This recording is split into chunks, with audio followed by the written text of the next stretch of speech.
Ready to ditch those crazy phone bills and jump into the Mint Mobile world of affordable wireless?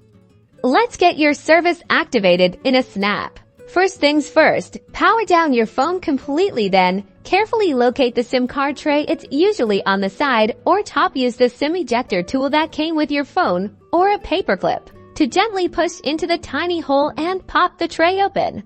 Now, insert your Mint Mobile SIM card into the tray. Make sure it fits snugly and the gold contacts are facing down. Gently slide the tray back into your phone until it clicks. Next, head over to mintmobile.com, activate on a computer or another device. You'll need your activation code. It's usually printed on the SIM card or the packaging it came in. Follow the on-screen instructions to enter your activation code and phone's IMEI number. You can usually find this in your phone settings. Under About Phone, you'll also be asked for some basic personal information. Once your online activation is complete, power on your phone. You might need to configure your phone's APN settings access point name for data to work correctly. Mint Mobile's website has easy instructions for this, specific to your phone model.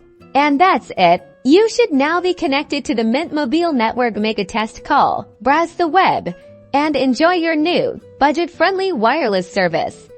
If you have trouble, reach out to Mint Mobile's customer support. They're there to help.